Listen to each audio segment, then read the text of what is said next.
চাঁপাইনবাবগঞ্জে সীমান্ত পরিস্থিতি অনেকটা শান্ত। সতর্ক অবস্থানে বিজিবি। সংঘর্ষ হামলায় ক্ষয়ক্ষতি 20 লাখ টাকার বেশি, দাবি এলাকাবাসীর। নানা আয়োজনে জিয়াউর রহমানের 89তম জন্মবার্ষিকী পালন। খাল খনন কর্মসূচি ছিল কৃষি বিপ্লব, রাজনীতিবিদদের অভিমত। সিলেট সীমান্তে ক্রমেই বাড়ছে হত্যাকাণ্ড। বছর প্রাণ গেছে 8 বাংলাদেশের, বেশিরভাগেরই কারণ খাসিয়াদের সাথে দ্বন্দ্ব। নানা সমস্যায় স্থবির দেশের একমাত্র চতুর্দেশীয় স্থলবন্দর বাংলাবান্ধা। রয়েছে শ্রমিক অসন্তোষ, ব্যবসায়ীদের অভিযোগ। দেশে গবাদি পশুর ওলান প্রদাহ রোগের টিকা উদ্ভাবন, কার্যকারিতা 100%, দাবি গবেষকদের। প্রান্তিক খামারিদের সরবরাহের আহ্বান। এবং উন্নয়ন কাজে গতি নেই চাঁদপুর পৌরসভার। দুর্ভোগে পৌরবাসী, আগামী 2 মাসের মধ্যে কাজ শেষ করার আশ্বাস কর্তৃপক্ষের।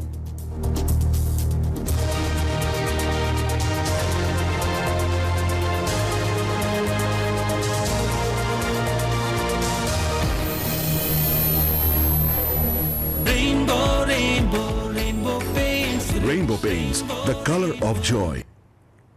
স্বাগত নিউজ ফর দেশের সংবাদের সাথে আছি আমি তানিয়া হারুন। দেখছিলেন সংবাদ শিরোনাম। শব্দের আরেক নাম, একদম ইউনিক স্ট্রাকচারাল ডিজাইনের কসমিক ডোর। এর ওয়াল থিকনেস ও রিপ থিকনেস বেশি থাকা থেকে 50 বছরেরও বেশি। কসমিক ডোর, নিশ্চিন্তে 50 বছর।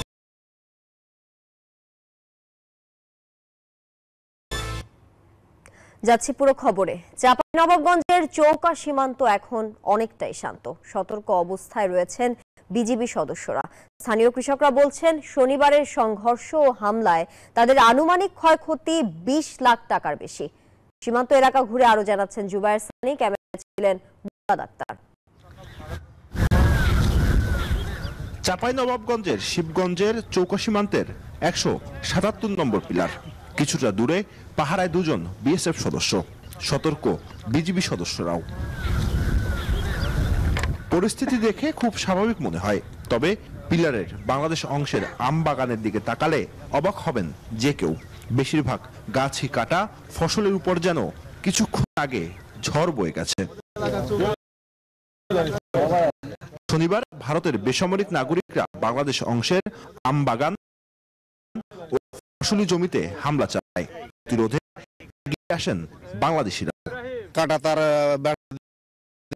এই গন্ডগোল কখনো এই যে আপনার জনগণ ঘাস করা করেনি, এই গন্ডগোল ভারতের অন্যায়কে কোনদিন বরদাস্ত করেনি। আজকে তো আবার মানুষ একটা ভাবছে যে এই তো হয়তো এই এর মনোভাব তো আলাদা ভারতের। কাজে আমরা কোনো কথা জবাব দিতে আমরা পিছপা নই। সংঘর্ষে বেশি ক্ষতিগ্রস্ত বাংলাদেশি কৃষকরা। এই যেমন বৃদ্ধ আলতাফ হোসেন। সীমান্তের ঠিক পাশেই তার ক্ষেত, ক্ষয়ক্ষতি 50,000 টাকার মতো। 3 রশি ব্রিজ করে ফাঁড় করে মনে করো ফসল বর্ডার পর্যন্ত 1 মাইল জায়গার ফসল পানি সবকে শেষ করে ফেলে দিয়েছে। আলতাফ হোসেনের মতো অনেক কৃষকই হয়েছেন ক্ষতিগ্রস্ত। ক্ষতির পরিমাণ 20 লাখ টাকার বেশি। ভারতের তো কোনো ক্ষতি হয় নাই, আমাদের বাংলাদেশের মোটামুটি 50 লক্ষ টাকার মতন ক্ষতি হয়েছে। বিএসএফ বললো যে আপনারা আপনার জনগণ সরিয়ে নেন, আমরা আমাদেরকে সরিয়ে নিচ্ছি, কিন্তু তার আগে তারা ব্যাপক ক্ষতি করলো। বিজিবি বলছে সীমান্ত এখন শান্ত, চলছে সতর্ক নজরদারি। বর্তমানে পরিস্থিতি স্বাভাবিক, সেই জন্য বিজিবির পাশাপাশি আমাদের এলাকার জনগণ এবং এলাকার স্থানীয় চেয়ারম্যান সাহেব আছেন, এখানকার মেম্বার সাহেবরা আছেন, সবাই আমরা একসাথে কাজ করব। সংঘর্ষ এড়াতে গ্রামবাসীরা যেন সীমান্তের কাছাকাছি না যায় সে বিষয়ে বিজিবির পক্ষ থেকে সতর্ক করা হচ্ছে। গতকালকে সীমান্ত সংঘাতের পর আজও উত্তেজনা ছড়াচ্ছে এই সীমান্ত। বিজিবির সতর্ক প্রহরা এবং সীমান্তের এই জমিতে কৃষকদের কাজ করতে না পারায় উদ্বেগ বাড়ছে আরো। কৃষকরা বলছেন তারা যেন দ্রুত তাদের জমিতে কাজ করতে পারেন সেই ব্যবস্থা করা হোক। জুবায়ের সানি, নিউজ 24, চাঁপাইনবাবগঞ্জ। এই যে আমার ব্যাংক আরএফএল গ্যাস স্টোভ, এর সায়েন্টিফিক নজল আর ব্রাশ বার্নার তাপকে সমানভাবে ছড়িয়ে খরচ বাঁচায় 25%। আরএফএল গ্যাস স্টোভ নিরাপদ ও গ্যাস সাশ্রয়ী। 304 ফুড গ্রেড স্টেইনলেস স্টিলে তৈরি, যা নিশ্চিত করে জংবিহীন সিঙ্কের আজীবন নিশ্চয়তা। আরএফএল কিচেন সিঙ্ক, স্বাস্থ্যকর কিচেনের চিরস্থায়ী সমাধান। সততা, দক্ষতা ও যুগান্তকারী পদক্ষেপের মাধ্যমে অল্প সময়ে বাংলাদেশের রাজনীতির প্রাণ পুরুষ হয়ে উঠেছিলেন শহীদ রাষ্ট্রপতি জিয়াউর রহমান। রাষ্ট্রপতির দায়িত্ব পেয়ে দেশের আমূল পরিবর্তন করেন তিনি। দেশের অর্থনীতি উন্নয়নে তার উদ্যোগ ছিল সব মহলে প্রশংসিত। তিনি জাতীয় ঐক্যের লক্ষ্যে প্রতিষ্ঠা করেছিলেন বাংলাদেশি জাতীয়তাবাদ, গণতান্ত্রিক বাংলাদেশ বিনির্মাণে ফিরিয়ে দিয়েছিলেন বহুদলীয় গণতন্ত্র। তার পররাষ্ট্রনীতি তিনি দেশের গণ্ডি পেরিয়ে আন্তর্জাতিক মহলেও সমাদৃত ছিল, যার ফলে বাংলাদেশকে তিনি বিশ্ব দরবারেও মর্যাদার আসনে অধিষ্ঠিত করেন। শহীদ রাষ্ট্রপতি জিয়াউর রহমানের রাজনৈতিক জীবন তুলে ধরছেন সাইফুল ইসলাম।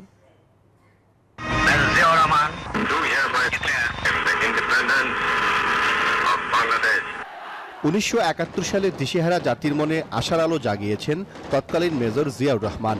নিজের জীবন বাজি রেখে পাকিস্তান সেনাবাহিনীর বিরুদ্ধে বিদ্রোহ করেছেন, দিয়েছেন বাংলাদেশের ঐতিহাসিক স্বাধীনতার ঘোষণা। কেবল ঘোষণা দিয়েই ক্ষান্ত হননি, জেড ফোর্সের নেতৃত্ব দিয়েছেন, লড়েছেন সম্মুখ সমরে।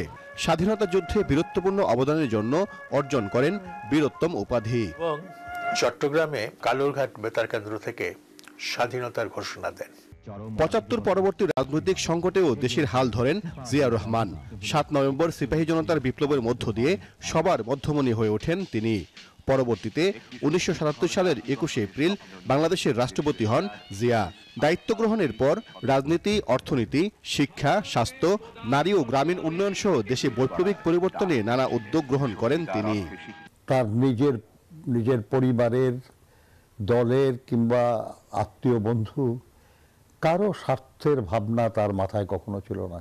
পুরাটা চিন্তা, সমস্ত আকাঙ্ক্ষা, সমস্ত ভাবনা তার দেশ এবং দেশের কল্যাণ, দেশের জনগণ নিয়ে ছিল। 1978 সালের 1 সেপ্টেম্বর নানা দলমতের মানুষকে নিয়ে বাংলাদেশ জাতীয়তাবাদী দল বিএনপি প্রতিষ্ঠা করেন জিয়াউর রহমান। কঠোর পরিশ্রম আর নতুন কর্মপরিকল্পনা দিয়ে সারা দেশে বিএনপিকে জনপ্রিয় করে তোলেন, বিভক্ত জাতিকে ঐক্যবদ্ধ করতে প্রবর্তন করেন বাংলাদেশি জাতীয়তাবাদ। জিয়াউর রহমান বাংলাদেশি জাতীয়তাবাদ অর্থাৎ আমাদের সম্পূর্ণ জাতিসত্তার পরিচয় তিনি দিয়েছেন, এটা গৃহীত এখন পর্যন্ত তাই রয়েছে। সাবেক রাষ্ট্রপতি জিয়াউর রহমানের সফল পররাষ্ট্রনীতির কারণে 1978 সালে জাপানকে হারিয়ে প্রথমবারের মতো জাতিসংঘ নিরাপত্তা পরিষদের অস্থায়ী সদস্য নির্বাচিত হয় বাংলাদেশ। একই বছর তিনি দক্ষিণ এশিয়ার দেশগুলোর সম্পর্ক উন্নয়নে সার্ক গঠনের উদ্যোগ নেন।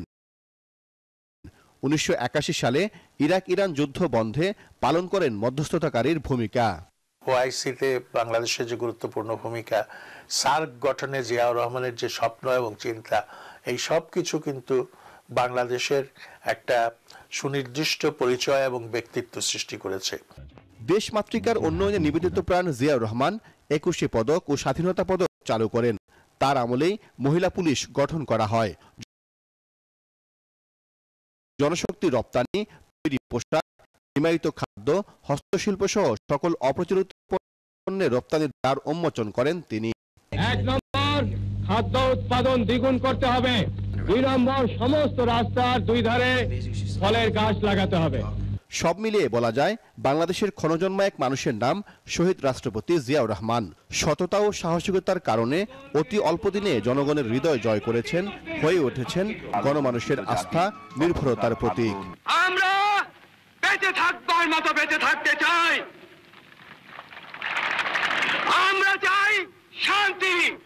1981 সালের 30 মে চট্টগ্রাম সার্কিট হাউসে দেশি বিদেশি ষড়যন্ত্রে হত্যা করা হয় বাংলাদেশের সফল রাষ্ট্রপতি বিএনপি প্রতিষ্ঠাতা জিয়াউর রহমানকে। সাইফুল ইসলাম, নিউজ 24, ঢাকা। সারা দেশে নানা আয়োজনে শহীদ প্রেসিডেন্ট জিয়াউর রহমানের 89তম জন্মবার্ষিকী পালন করা হচ্ছে। বগুড়ায় সকাল 10টায় ড্যাবের সহযোগিতায় ফ্রি চিকিৎসা সেবা ও ওষুধ বিতরণ করা হয়। শহীদ জিয়াউর রহমান শিশু হাসপাতালে কর্মসূচির উদ্বোধন করেন জেলা বিএনপির সভাপতি রেজাউল করিম বাদশাহ।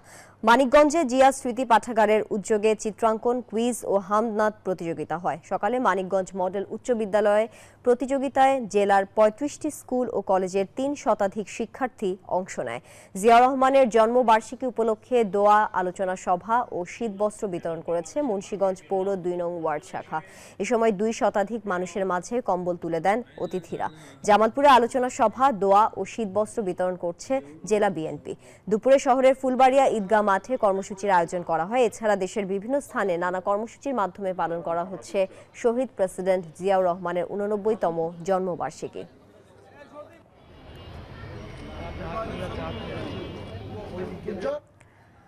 বহুদলীয় গণতন্ত্রের প্রতিষ্ঠাতা শহীদ রাষ্ট্রপতি জিয়াউর রহমান দেশ ও জনগণের কল্যাণে নিয়েছিলেন অনুকরণীয় উদ্যোগ।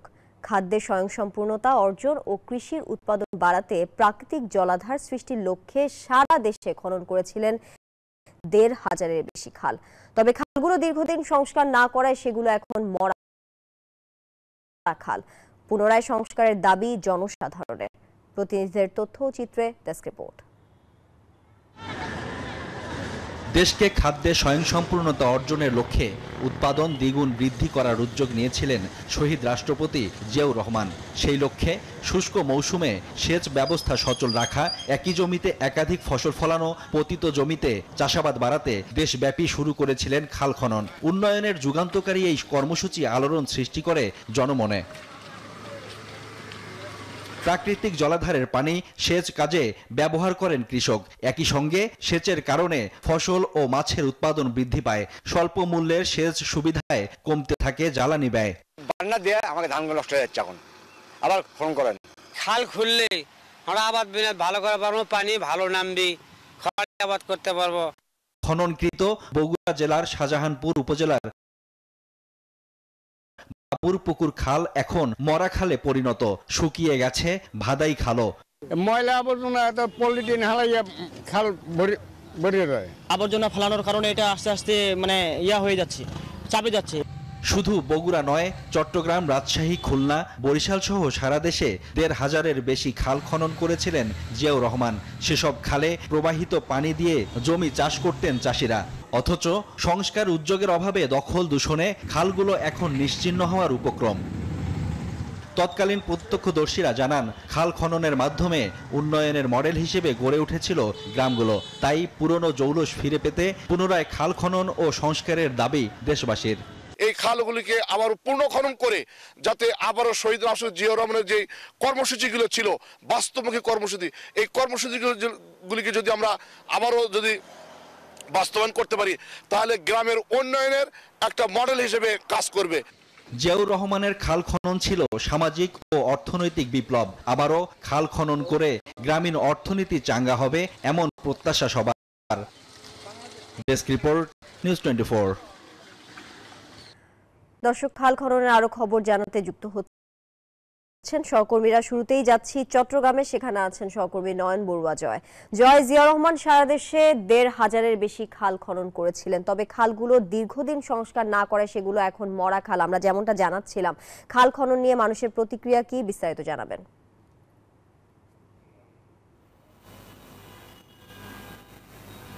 ধন্যবাদ তানিয়া। শহীদ রাষ্ট্রপতি জিয়াউর রহমানের হাত ধরে বন্দরনগরী চট্টগ্রামেও অনেক খাল খনন করা হয়েছিল। এখন সেই খাল মরা খালে পরিণত হয়েছে চট্টগ্রামের অনেক খাল। এমনকি বিভিন্ন খাল, কোথায় খাল আছে তাও কিন্তু বোঝা মুশকিল। সেখানে বড় বড় দালানটা উঠে সেখানে কিন্তু আর খাল চেনার উপায় থাকে না। আমরা এখন যে খালটি একটু দেখাতে যাচ্ছি, এই খালটি অনেক গুরুত্বপূর্ণ একটি খাল ছিল। সেই খালটি কিন্তু আমরা এখন দেখলে আপনি বুঝতে পারছেন একেবারে মরা খালে পরিণত হচ্ছে। তবে কোনো কোনো জায়গায় খাল খনন করা হচ্ছে, যেহেতু জলাবদ্ধতা প্রকল্পের কাজ চলছে চট্টগ্রামে। সিডিএ, সিটি কর্পোরেশন, একই সাথে পানি উন্নয়ন বোর্ড তারা চেষ্টা করছেন। তবে বেশিরভাগ খাল কিন্তু এখন ছানার উপায় নেই। বেশিরভাগ খাল এখন মরা খালে পরিণত হয়েছে।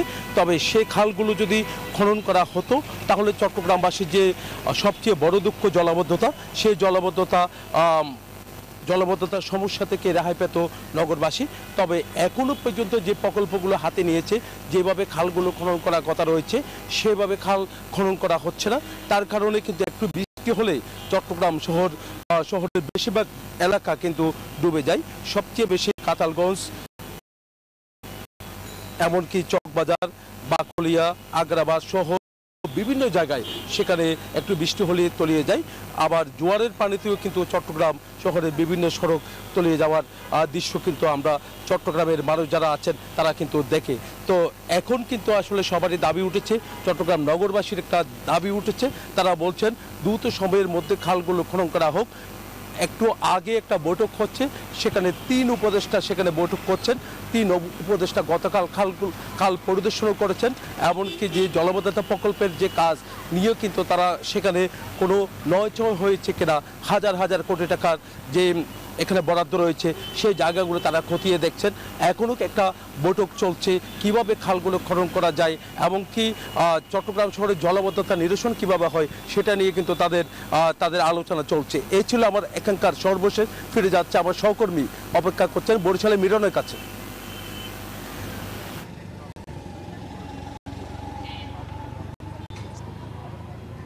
ধন্যবাদ জয়। আপনাকে জানিয়ে রাখছি ধান নদী খাল এই 3 বরিশাল, এই বরিশালে কিন্তু অসংখ্য খাল, সে সময় কিন্তু শহীদ রাষ্ট্রপতি জিয়াউর রহমানও কিন্তু সেই খালের সঙ্গে আর নতুন করে খাল খনন করেছেন কৃষকদের উপকারের জন্য।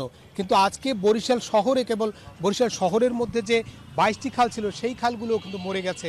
এখন কেবল 4টি খাল যে রয়েছে সেই খালের মধ্যে আজকে আমরা এখন জেল খালের এলাকায় আমরা এসেছি, সেখানে কিন্তু দেখা যাচ্ছে যে খালটি প্রায় মৃত অবস্থায়।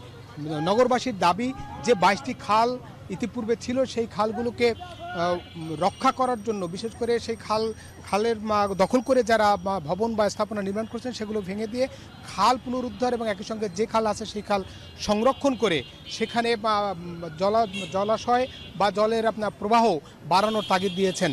একই সঙ্গে আপনাকে জানিয়ে রাখি যে বরিশাল সিটি কর্পোরেশন ইতিমধ্যে 798 কোটি টাকার যে প্রকল্প নিয়েছিল যে খালগুলো খনন করবে, সংরক্ষণ করবে, কিন্তু সেই উদ্যোগও কিন্তু আমরা লক্ষ্য করছি না এবং এখন পর্যন্ত সেই খাল খননের বা খাল সংরক্ষণের কোনো উদ্যোগ নেওয়া হচ্ছে না, এমন অভিযোগ করেছেন নগরবাসী। এবং নগরবাসী দাবি করছেন বরিশালের যতগুলো খাল ছিল, যে বাংলার ভ্যানিস বরিশাল, সেই বরিশাল শহর কিন্তু একটুতেই জলাবদ্ধতা সৃষ্টি হয়। সুতরাং সেই জলাবদ্ধতা নিরসনকল্পে অতি দ্রুত এই খালগুলো, যে হারিয়ে যাওয়া খালগুলোকে উদ্ধার করা এবং যেটুকু খাল আছে সেগুলো সংস্কার সংরক্ষণ করার দাবি জানিয়েছেন।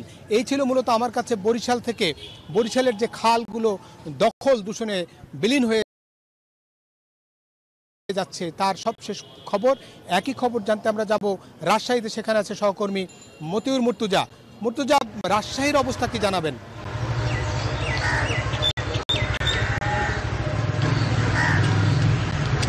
মিরন, সাবেক রাষ্ট্রপতি জিয়াউর রহমানের খাল খনন প্রকল্পের মাধ্যমে কিন্তু এই অঞ্চলের কৃষি অর্থনীতির আমূল পরিবর্তন ঘটে।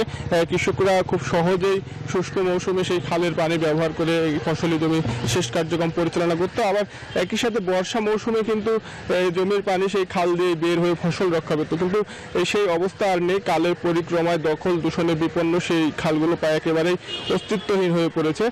ফলে কিন্তু এখন খুব সহজেই দেখা যায় যে অল্প পানি হলেও কিন্তু কৃষি জমিতে পানি বেঁধে ফসল নষ্ট হচ্ছে এবং শুষ্ক মৌসুমে কিন্তু তীব্র পানি সংকট দেখা দিচ্ছে। আমরা কৃষকদের সাথে কথা বলেছি, স্থানীয়দের সাথে কথা বলেছি, তারা জানিয়েছেন যে তারা দাবি করেছেন যে দ্রুত সময়ের মধ্যে এসব খাল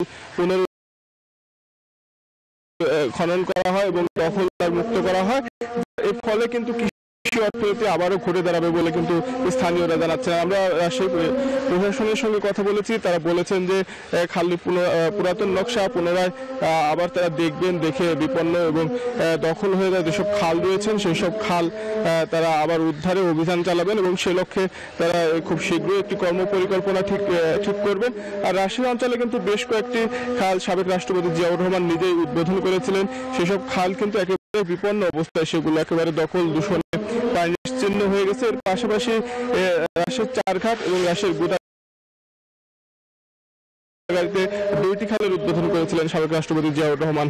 আর অন্যান্য আরো প্রচুর খাল খনন করা হয় রাজশাহীর বিভিন্ন উপজেলায়। এর পাশাপাশি রাজশাহী বিভাগের 8 জেলায় কিন্তু প্রচুর পরিমাণ খালও একই সাথে খনন করা হয় এবং এইসব খালের ফলে কিন্তু কৃষি ব্যবস্থার একটা আমূল পরিবর্তন ঘটে। কৃষির উৎপাদন বৃদ্ধি পায়, খুব সহজে সেচ কার্যক্রম পরিচালনা করা হতো এবং যখন বর্ষা ভরা মৌসুমেও কিন্তু এসব খালের মাধ্যমে খুব সহজেই জলাবদ্ধতা থেকে ফসল রক্ষা করা যেত। সেসব খাল পুনর্দখল করে পুনরায় আবার খননের দাবি জানিয়েছেন কৃষকরা। এই ছিল রাজশাহী থেকে সর্বশেষ তানিয়া। থাকার জন্য। বিজলি কেবল যে কোনো স্থাপনার বৈদ্যুতিক সংযোগকে রাখে নিরাপদ। এর স্টিম কোটেড ইনসুলেশন সম্পূর্ণ ফায়ার রিটার্ডেন্ট, তাই বিজলি কেবলস নিজেই নিজেকে নেভায়। বিজলি কেবলস, নিরাপদ আজীবন। নিউজ 24 দেশের সংবাদে বিরতি নিচ্ছি, ফিরছি আরো খবর নিয়ে, সাথে থাকুন।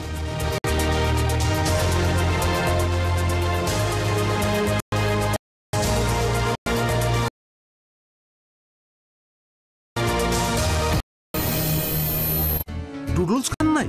তাহলে তো নুডলসই খান নাই। নুডলস খান নাই তো নুডলসই খান নাই।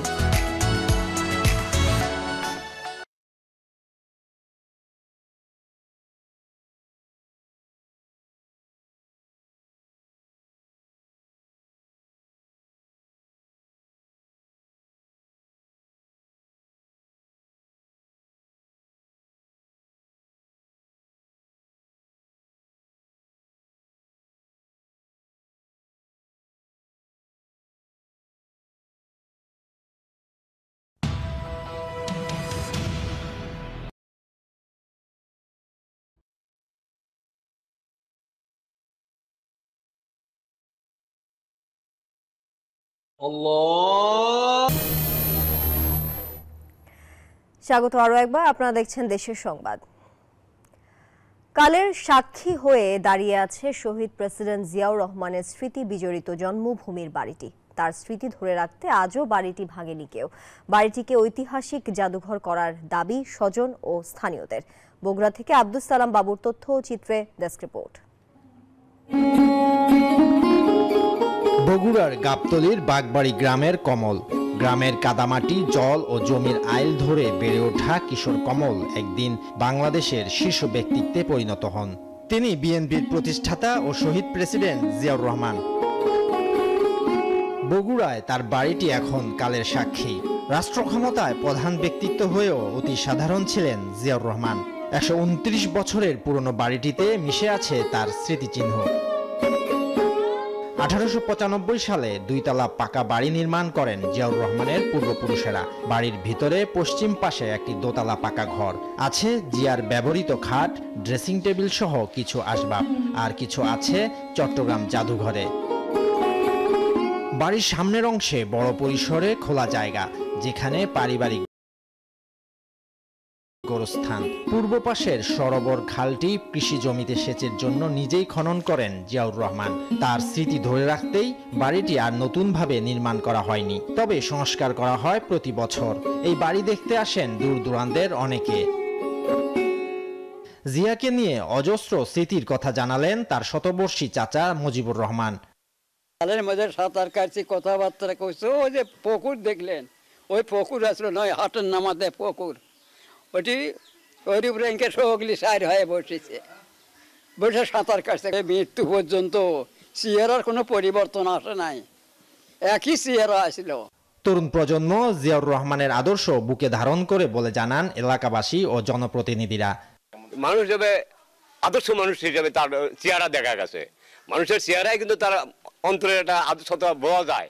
সারা বাংলাদেশের তরুণদেরকে সুসংগঠিত করার জন্য এবং তাদেরকে অনুপ্রাণিত করার জন্য বিভিন্ন শিক্ষাভিত্তিক প্রোগ্রাম করেছিল। তাকে নাকি বাবা না শহর সবাই তাকে কমল নামে ডাক। দেশপ্রেম ও সততায় জিয়াউর রহমান বিরল বলে জানান এই শিক্ষাবিদ ও গবেষক। সেই সময় একজন জিয়াউর রহমান প্রমাণ করে গেছেন যে সততার উপরে দাঁড়িয়ে থেকে দেশ পরিচালনা করলে প্রশংসিত হওয়া যায়। তিনি প্রশংসিত হচ্ছেন। বিশ্বের কোনো দেশে আরেকজন জিয়াউর রহমান খুঁজে পাওয়া কিন্তু বিরল। বাড়িটিকে আগামী প্রজন্মের জন্য ইতিহাস সমৃদ্ধ একটি জাদুঘর করার দাবি স্থানীয়দের। Desk report, news 24। শহীদ প্রেসিডেন্ট জিয়াউর রহমানের জন্মবার্ষিকী পালন করা হচ্ছে তার গ্রামের বাড়ি বাগবাড়িতেও। সেখান থেকে যুক্ত হচ্ছেন সহকর্মী আব্দুস সালাম বাবু। বাবু, জিয়াউর রহমানের গ্রামের বাড়িতে কি কি কর্মসূচি পালিত হচ্ছে বিস্তারিত জানাবেন। বাংলাদেশ জাতীয়তাবাদী স্বেচ্ছাসেবক দল তানিয়া, আজকে বিকেলবেলা স্বেচ্ছাসেবক দলের কেন্দ্রীয় কর্মসূচির অংশ হিসেবে এখানে শীতবস্ত্র বিতরণ করা হবে। বিএনপি সিনিয়র যুগ্ম মহাসচিব অ্যাডভোকেট রুহুল কবির রিজভী প্রধান অতিথি হিসেবে উপস্থিত থাকবেন। তিনি কিছুক্ষণের মধ্যে এখানে আসবেন। আজকের এই কর্মসূচিতে সভাপতিত্ব করবেন স্বেচ্ছাসেবক দলের কেন্দ্রীয় সভাপতি SM জিলানি, সাধারণ সম্পাদক হিসেবে রাজীব আহসান এসেছেন এবং সম্পাদক নাজমুল হাসান উপস্থিত রয়েছেন। বগুড়া জেলা স্বেচ্ছাসেবক দলের সভাপতি সরকার মুকুল এবং সাধারণ সম্পাদক রাকিবুল হাসান শুভ আমাদেরকে জানিয়েছেন যে কিছুক্ষণের মধ্যেই প্রধান অতিথি এসে এখানে উপস্থিত হবেন। এর আগে কিন্তু যুব দলের পক্ষ থেকেও কর্মসূচি পালন করা হয়েছে এবং জেলা বিএনপি সকালবেলা কর্মসূচি পালন করেছে। তারা ফ্রি মেডিকেল ক্যাম্প এবং ওষুধ বিতরণ করেছেন। সব মিলে বিএনপির নেতাকর্মীরা কিন্তু এখানে আসছেন। বিপুল সংখ্যক নেতাকর্মী আজকে উপস্থিত হয়েছেন। জেলা বিএনপি, যুবদল, ছাত্রদল, স্বেচ্ছাসেবক দলের নেতাকর্মীরা এসেছেন এবং জিয়াউর রহমানের জন্মবার্ষিকীকে ঘিরে বগুড়া জেলা বিএনপি এবং অঙ্গ সংগঠনের পক্ষ থেকে কিন্তু বেশ কয়েকদিন ধরে কর্মসূচি পালন ঘোষণা করা হয়েছে এবং সেই কর্মসূচি গতকাল থেকেই শুরু হয়েছে। আজকে বাদ জোহর দোয়া মাহফিল হয়েছেন। জেলা বিএনপি সভাপতি রেজাউল করিম বাদশাহ সহ দলীয় নেতৃবৃন্দ সেখানে উপস্থিত ছিলেন এবং সকালে যে ফ্রি চিকিৎসা ক্যাম্প হয়েছে সেখানে বিএনপি নেতৃবৃন্দরা উপস্থিত ছিলেন এবং বাগবাড়ির যে জিয়া বাড়িতে আমরা এখন অবস্থান করছি সেখানে কিছুক্ষণের মধ্যেই স্বেচ্ছাসেবক দলের কর্মসূচি শুরু হবে এবং প্রধান অতিথি অ্যাডভোকেট রুহুল কবির রিজভী আসলেই তারা অনুষ্ঠান শুরু করবেন বলে আমাদেরকে জানিয়েছেন। তো বগুড়ায় জিয়াউর রহমানের এই বাগবাড়ির গ্রামের বাড়িটিতে এখন নেতাকর্মীদের পদচারণা মুখরিত হয়েছে এবং কিছুক্ষণ পরেই এই কর্মসূচি শুরু হবে বলে আমরা জানতে পেরেছি। এই ছিল বগুড়া থেকে সর্বশেষ। ফিরে যাব স্টুডিওতে। তানিয়া। বাবু, আপনাকে ধন্যবাদ যুক্ত থাকার জন্য। আমি এই চেয়ারে বসবো না। বাচ্চু ভাই, এই চেয়ারকে ভয় পেও না। ডেন্টিস্টের পরামর্শ নাও নতুন কোলগেট অ্যাক্টিভ সোল, যা দাঁতের সমস্যা শুরু হওয়া মাত্রই থামিয়ে দেয়। না থাকবে ব্যথা, না থাকবে ভয়। সিলেট সীমান্তে হত্যাকাণ্ডের ঘটনা ক্রমেই বাড়ছে। গেল বছর সিলেটের বিভিন্ন সীমান্তে হত্যাকাণ্ডের শিকার হয়েছেন ৮ বাংলাদেশি। যদিও সংশ্লিষ্টদের দাবি ভারতের বিএসএফ এর গুলিতে নয়, খাসিয়াদের সাথে দ্বন্দ্বের কারণেই হয়েছে এসব হত্যাকাণ্ড। আর সচেতন মহল বলছে সীমান্তে কোনো ধরনের হত্যাই কাম্য নয়, এতে দুই দেশের সম্পর্কের আরও অবনতি হবে। মিল্ক পাউডার হ্যাপি কাউ যেমন সাশ্রয়ী তেমনি পুষ্টিগুণে ভরপুর, আর এটা নিউজিল্যান্ডের গরুর দুধ। হ্যাপি কাউ, গরুর দুধের স্বাদ সবাই পাক। দেশের সংবাদের পর্যায়ে আবারও বিরতি নিচ্ছে, সাথে থাকুন।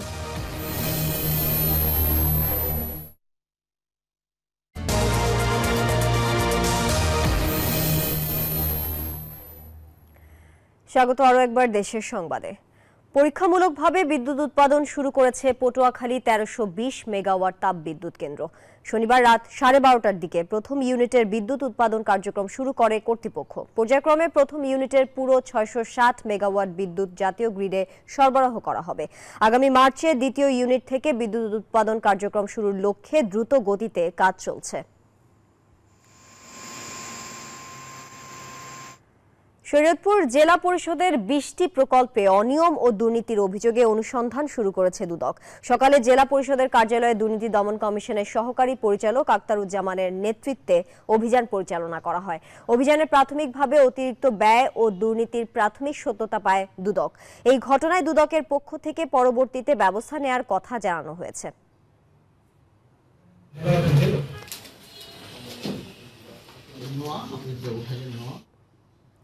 ছাত্র আন্দোলনে শিক্ষার্থীদের ওপর হামলা ও গুলি বর্ষণকারীদের গ্রেফতারের দাবিতে ফরিদপুরের সমন্বয়করা সংবাদ সম্মেলন করেছেন। বেলা 12টায় কমলাপুর ক্যাফে নিমন্ত্রণের সামনে বৈষম্য বিরোধী জেলা সমন্বয়করা এই সংবাদ সম্মেলন করেন। আগামী 5 দিনের মধ্যে আসামিদের গ্রেফতার না করা হলে পুলিশ সুপারের কার্যালয়ের সামনে আমরণ অনশনের ঘোষণা দেন তারা।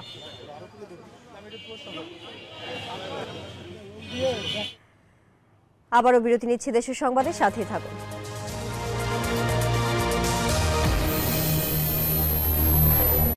নুডলস খান নাই? তাহলে তো নুডলসই খান নাই।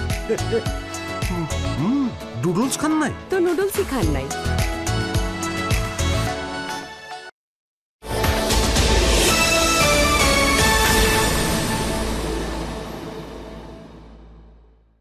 নতুন বছরে সিঙ্গার ও বেকন সকল পণ্যে থাকছে আকর্ষণীয় ডিসকাউন্ট। 18 মাস পর্যন্ত সহজ কিস্তি সুবিধা।